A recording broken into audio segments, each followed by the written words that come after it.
Good evening friends, চলে এলাম আমি আমার একটা ব্লগ নিয়ে। সকাল থেকে করিনি বলতে সকাল থেকে বাড়িতেই ছিলাম না, এখানে ওখানে সেখানে একটু কাজ নিয়ে ব্যস্ত ছিলাম, তো সেই জন্য সন্ধ্যে থেকে শুরু করলাম আমার ব্লগটা। কারণ এটা নেশার মতো, প্রত্যেক দিন অন্তত 5 মিনিট হলেও তোমাদের সাথে একটু শেয়ার করা দরকার, তাই না? তো সেটাই করতে চলে এলাম। অপর্ণা ব্লগ @চ্যানেলে তোমাদের সবাইকে স্বাগত জানালাম। তোমরা সবাই নিশ্চয়ই খুব ভালো আছো, সুস্থ আছো। আমিও ভালো আছি, ভগবানের কৃপায় এখনও চলছে। আর সবসময় ভগবানকে ডাকবে, রাধা মাধবকে ডাকবে, যা কিছু বিপদ উনিই দেবে, আবার সেই বিপদ থেকে উদ্ধার উনিই করবে। আমি খুব ভরসা করি ওনাকে, কারণ আমার ঘরে যিনি বসে আছেন ওনার মানে কৃপার কোনো শেষ নেই, কৃপাময় উনি। তো যাই হোক, সবাই সবাই রাধা মাধবকে ভক্তি করে, শ্রদ্ধা করে, ওনাকে মনে মনে ডাকে, ওনাকে ভরসা করে, আমিও তাই। তো চলো, ওনার নাম নিয়ে আজকে ব্লগটা শুরু করে দিলাম। আশা করি তোমরা সব সময় আমার পাশে থাকবে, আছো আমি জানি। তো এই রান্নাঘর থেকে শুরু করেছি, তোমরা বুঝতে পারছো। এখন এসে তো খুব বড় বিপদে পড়ে গেছি, কি হবে বুঝতে পারছি না। কি বিপদে পড়ে গেছি বলো তো? দেখো, চাটা সবে বসিয়েছি, একটুও ফুট ধরেনি এখনো। দুধটা সবে বসিয়েছি, একটু ফুট ধরেছিল। ফুট ধরার পরে গ্যাসটা শেষ হয়ে গেল। জানো তো। আর একটাও সিলিন্ডার নেই যে আমি নিজে টেনে এনে নিয়ে পড়াবো। প্রত্যেক দিন বলবো, কি গো গ্যাস দিয়ে বলে করেছো, গ্যাসে অর্ডার দিয়েছো, গ্যাস বুক করেছো, এরকম বলবো। এই আজকে করব, এই কালকের করব, এই করছি, এই করে করে জানো গ্যাসটা বুকই করেনি। যার জন্য আজকে কি হবে আমি জানি না, একটাও সিলিন্ডার নেই। ওই কাঁচা চাল খেয়ে থাকবে আর জল দিয়ে ভিজিয়ে মুড়ি খেয়ে থাকবে। কি করব আমি? কিচ্ছু করার নেই। আর আমি যদি একটা কথা ভুলে যাই তো সব হয়ে গেল। দেখো, আমরাও মানুষ, সব সময় কি কথা মনে থাকে? যখন বললাম তখন করবে না। এই করছি, এই করিয়ে, এই করব, এই আজকে করব, এই বৃহস্পতিবার না শুক্রবার করব। এই করতে করতে আমার মাথা কাজ করছে না যে আমি কি করব। গ্যাস না হলে এক পা চলা যায় বলো? দিনের বেলা হলে উনুনে রান্না করলাম, ঠিক আছে, একটু চা করা, একটু রুটি করা, একটু আলু ভাজা, এগুলোর জন্য তো গ্যাসটা প্রয়োজন হয়। আমি এখন এই চাটা নিয়ে কি উনুনে ফোটাতে যাব? তোমরা বলো। কাজের মানুষ কী বা বলি, একা খাটলে তবে খাওয়া, একা খাটলে তবে আনন্দ, একা খাটলে তবে ফুর্তি, সবই বুঝি। কিন্তু আমরাও সংসার করি তো আমরা যেন অসহ্য হয়ে যাই, যে যদি আমাদের সমস্ত জিনিসটা হাতের কাছে না পাই, তাই না? একদিন মাছ মাংস না হলে চলবে, একদিন ভালো মন্দ না হলে চলবে, কিন্তু এইটা মানুষের কাছে এমন হয়ে উঠেছে যে এইটা প্রয়োজন। আর ব্যবহার করে করে এমন অভ্যাস হয়ে গেছে, কি করব জানি না।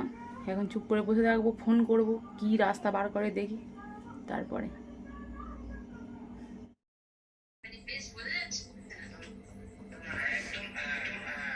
গ্যাস শেষ হয়ে গেছে, তোমাদের তো বললাম তখন। গ্যাস শেষ হয়ে গেছে, বাবার সাথে খুব ঝগড়া করেছি।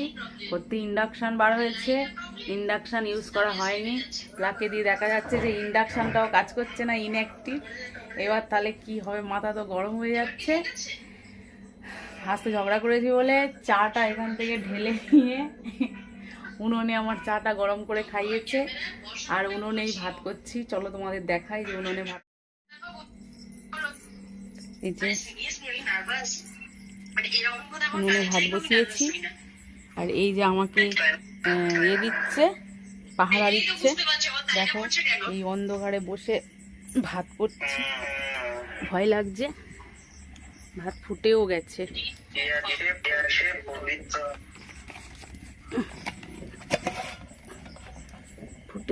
ভাত। রাত্রেবেলা কোনোদিন উনুনে এসে ভাত করি না। একদিন পান্তা হয়েছিল দশহরা পুজোতে, তখন অনেকটা ভাত বলে উনুনে করেছিলাম, নাহলে এদিকে আসি না। এখন ঘড়িতে বাজে 10:30টার মতো বাজে যায়, এত রাত্রেবেলা এখানে বসে ভাত করছি। রাগ হবে কিনা বলো? চলে এলাম ভাত করে, পুকুর করে দিয়েছি। ওই দেখো, কড়াতে উনুনে বসিয়ে আমাকে চাটা গরম করে দিয়েছে। খালি হয়েছে, করে দিয়েছে, খেয়েছি গরম করে। খুব রেগে গেছিলাম, চাও খাবো না, আর যতক্ষণ না চা না খাবো ততক্ষণ মাথা থেকে রাগও যাবে না। তাই জন্য এসে আগে উনুনে গিয়ে গরম করে দিয়েছে। দেখো, বিছানায় উঠে পড়েছি সবাই, খাওয়া দাওয়া হয়ে গেছে, শোয়া যাওয়ার জন্য রেডি হয়ে গিয়েছি, তখন তোমাদের কথা মনে হলো। যখন খাওয়া দাওয়া করি তখন ভেবেছিলাম যে একটু ভিডিওটা করি, তারপর আমার ফোনটা বাইরে ছিল, আর ওরা সব ব্যস্ত ছিল ওদের ফোনগুলো নিয়ে। আর যদি ওর বাবার ফোন থেকে ভিডিও করি না, পরে নিতে মনে থাকে না, ওই জন্য খুব একটা গুরুত্ব দিলাম না। আর দেরিও হয়ে গেছে, খাওয়া দাওয়ারও তাড়া ছিল, এইসব করতে গিয়ে আর খাওয়ানোর এটা তোমাদেরকে দেখাতে পারলাম না।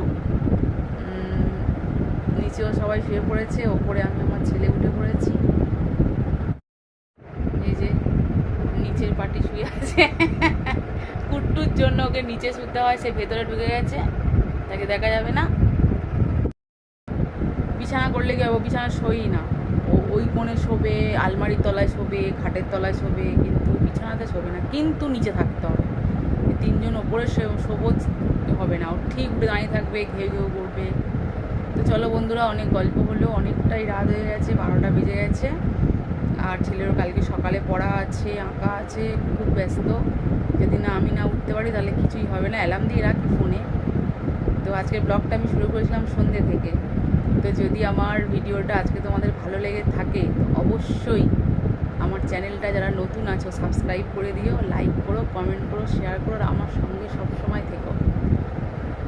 তোমরা আমার সঙ্গে না থাকলে আমি কখনোই এগোতে পারবো না। আর বেশি কথা বলবো না, প্রচণ্ড ঘুম পাচ্ছে, চোখে ঘুম, বুঝতেই পারছো। চলো, গুড নাইট। আর যতক্ষণ না পর্যন্ত আমি আর একটা ভিডিও নিয়ে ফিরে না আসছি, ততক্ষণ পর্যন্ত আমার জন্য ওয়েট করো। আর তোমরা সবাই খুব ভালো থেকো।